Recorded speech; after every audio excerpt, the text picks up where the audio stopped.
Welcome to the Wellness Lab Digest, where we help you to absorb powerful, life-changing insights from top wellness experts with our daily bite-sized wellness podcast summaries. Each episode is packed with distilled, powerful takeaways to boost your health and well-being. To support this podcast, please scroll down on whatever app you're listening. Ratings and reviews are helpful. Even better, just send the show to a friend. Check out our sponsors at the bottom of the page, or simply click the Support the Show link below the episode description. Mobility, posture, and flexibility. Three seemingly simple concepts that, when mastered, can revolutionize not just our physical health, but our entire approach to life. Today, we're diving into how these fundamental aspects of movement can unlock potential we never knew we had. Oh, that's an intriguing way to look at it. I'm curious, what sparked this particular topic for today's discussion? Well, I recently came across some fascinating insights from Dr. Kelly Starrett on the Huberman Lab podcast. His approach to physical therapy and movement really got me thinking about how we interact with our bodies on a daily basis. It's not just about athletes or fitness enthusiasts. This affects all of us, whether we realize it or not. That's interesting. So what exactly did Dr. Starrett have to say about these concepts? So he really emphasized the importance of understanding the relationship between our skeleton, muscles, nervous system, and fascia. It's like a complex symphony, and when one part is out of tune, it affects the whole performance. He talked a lot about proper warm-up routines and movement patterns for various activities, from sports to everyday tasks. That makes sense. I've always wondered about the best way to prepare my body for different activities. Did he mention anything specific about stretching techniques? Oh, absolutely. He discussed different types of stretching, like dynamic and passive stretching. I used to be all about static stretching before workouts, but after learning about dynamic stretching, I've noticed a real difference in my range of motion and overall performance. Starrett suggests that dynamic stretching before a workout and passive stretching after seems to work well for most people. That's really helpful. I've been trying to improve my flexibility, but I wasn't sure about the best approach. Speaking of everyday activities, did Dr. Starrett mention anything about incorporating movement into daily life? Yes, he did. And this is where it gets really interesting. He advocated for integrating simple movement practices into our daily routines. One example he gave was spending more time on the ground. It's funny, right? We've moved so far away from these natural movements as we've become more sedentary. Wow, that's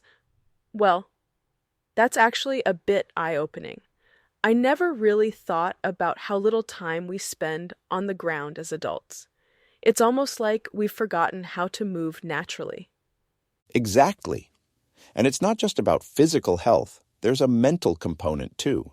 Starrett suggests taking a more playful approach to warm-ups and movement in general. It reminds me of how children naturally move and play without thinking about it as exercise. But here's a surprising statistic. According to a study published in the Journal of Physical Activity and Health, adults spend an average of 7.7 hours per day engaged in sedentary behaviors. That's an alarming amount of time. It really puts into perspective how important it is to incorporate more movement into our daily lives. Did Dr. Starrett offer any specific tips for doing this? Well, he emphasized the importance of variety in our movements. It's not just about doing one type of exercise, but about exploring different movement patterns and being creative with our workouts. This approach can help identify weaknesses and deficiencies in our movement. Oh, and he also talked about the concept of the spinal engine, the idea that our trunk plays a crucial role in generating power and movement. The spinal engine? That's a term I haven't heard before. Could you elaborate on that a bit? Sure thing. So, the spinal engine concept highlights that effective training shouldn't be limited to rigid, isolated exercises. Instead, we should focus on movements that engage our entire body, especially our core and trunk. This ties into Starrett's recommendation to move away from traditional ab exercises like crunches and focus more on functional movements that engage the core in various positions and ranges of motion. That's fascinating. It sounds like this approach could really change how we think about exercise and movement in general. Did Dr. Starrett mention anything about the long-term benefits of adopting this kind of mindset? Absolutely. He emphasized that this approach can help us develop a more robust and adaptable body, which translates to better quality of life overall. It's not just about looking good or achieving specific fitness goals. It's about creating a sustainable and enjoyable fitness lifestyle that supports long-term health and performance. That's really powerful. It's easy to get caught up in short-term fitness goals, but thinking about it in terms of long-term health and quality of life puts it in a whole new perspective. Exactly.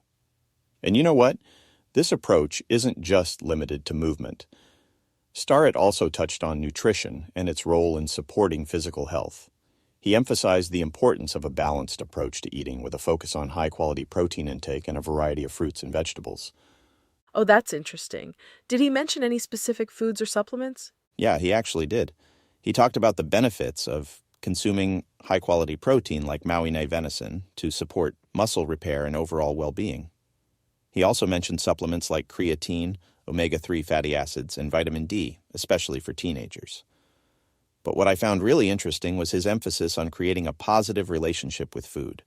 It's not just about what we eat, but how we eat, enjoying our meals and sharing them with others. That's a refreshing perspective. It's easy to get caught up in strict diets and rules, but focusing on enjoying food and sharing meals sounds much more sustainable. Did he talk about how this approach might work in a family setting? Funny you should ask that. He did. Starrett shared some personal experiences about dealing with picky eaters in his family. He emphasized the importance of exposure to various vegetables and maintaining a non-restrictive environment at home. It's about finding that balance between encouraging healthy habits and not making food a battleground. That sounds like a challenge many parents can relate to. How did he suggest approaching this? Well, he advocated for a family approach to meals. The idea is to create a healthy food culture in the home while recognizing that kids will eventually make their own choices outside the home. It's not about strict rules, but about fostering a positive relationship with food from an early age. That makes a lot of sense. It seems like Dr. Starrett's approach is really about balance and sustainability in all aspects of health and fitness. Absolutely. And that's what I find so compelling about his perspective. It's not about quick fixes or extreme measures. It's about creating habits and mindsets that can last a lifetime. He even touched on the importance of sleep and stress management as part of overall health. Wow, it really does seem like a holistic approach. As we start to wrap up, what would you say are the key takeaways from Dr. Starrett's insights? Well, I'd say the main takeaways are: first, focus on functional, varied movement patterns rather than isolated exercises. Second, integrate movement into your daily life, not just during workout sessions.